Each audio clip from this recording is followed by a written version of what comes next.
BLM supporters in Rochester, New York are mobbing a grocery store because apparently it upholds white supremacy or something like that. We have this article from the Daily Wire where they point out that Black Lives Matter protesters in Rochester, New York mobbed a Wegmans grocery store and they trapped about 100 customers inside the grocery store.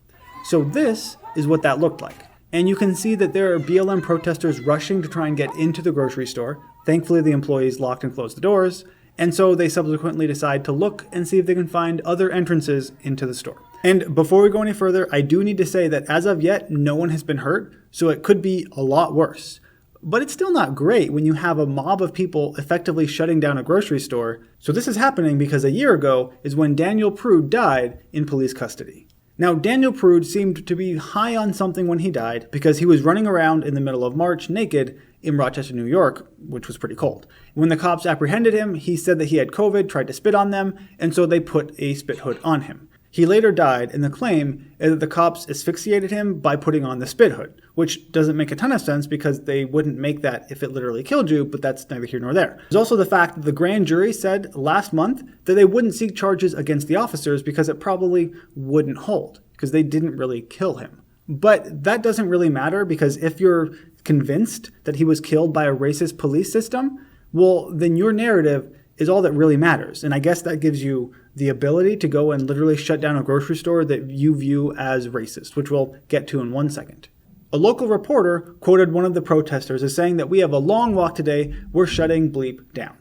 And they pointed out that there are around 200 of these protesters.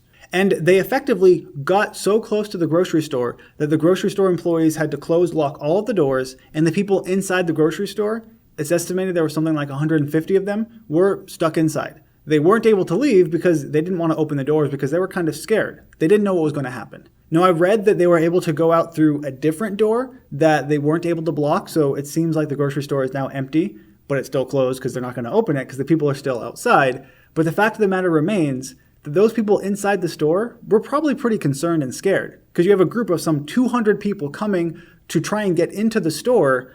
I'd be concerned if I were there. You don't know what they're trying to do. Again, no one's been hurt, but it easily could have happened that it got violent. But I also want to point out, as someone already did on Twitter, that the police department didn't really do anything. They kind of just sat there and watched and let them block these entrances, which isn't great considering if there was some sort of emergency inside, it would be very difficult to get in or to get out. This local newspaper quoted one of the leaders of the protest as saying that Wegmans is a system that upholds white supremacy. Yeah, you heard that right. This grocery store is somehow upholding white supremacy. Now, what evidence do they have to support that claim? Essentially, all they have to say is that they use uniformed Rochester police as security. And that seems to be all the evidence you need. After all, a lot of these people are pretty adamant about the fact that all cops are bad or inherently racist or white supremacist, or at least all the cops in Rochester. And so if you use cops as security for your business or your company, then you are part of that white supremacist system as well. Which makes no sense because it's not true, but that's what they're claiming right here. I'm not making it up. They're saying that Wegmans is upholding white supremacy. And I suppose that gives them the right to shut down this store and trap something like 150 people inside a grocery store because of white supremacy. Now let's change the narrative just a little bit. And instead of being here supporting BLM, let's say that they were here in support of the Second Amendment or any other right-wing conservative movement. If that were the case, and there were 200 of them causing a grocery store to be closed and locking people inside, that would be pretty big news. They would probably be called white supremacist terrorists because they're, locking people inside a grocery store. But I haven't seen that much coverage of this story from anywhere. I don't like to use Daily Wire as a source, but I kind of had to because it's not really being covered in many other places. I had Daily Wire or Breitbart, other right-wing sources, but I didn't really see the Washington Post or the New York Times report on this. And that's because we have media bias. Obviously we do. If there's a story that fits your narrative, you're more likely to cover that story. If there's a story that doesn't fit your narrative, you'll avoid it and maybe not talk about it quite as much. So maybe by the time I'm done with this recording, I can find an article from the New York Times or Washington Post or Reuters or something. But as of yet, I haven't seen one. At least quick Google searches basically just bring up Daily Wire and Breitbart. So, it's not really that important because they're BLM supporters. But if they were white people, you better believe it would be a terrorist attack or something like that. And I'm highlighting this because it's important to point out that yes, you can protest, that is your First Amendment right.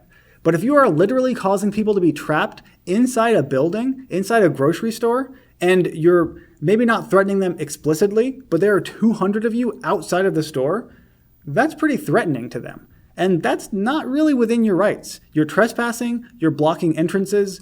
You can't do that. Protesting is one thing, but this is pretty much a mob. They may not be hurting anyone or destroying property as of yet, but it's still a mob. And mobs are generally not a good thing.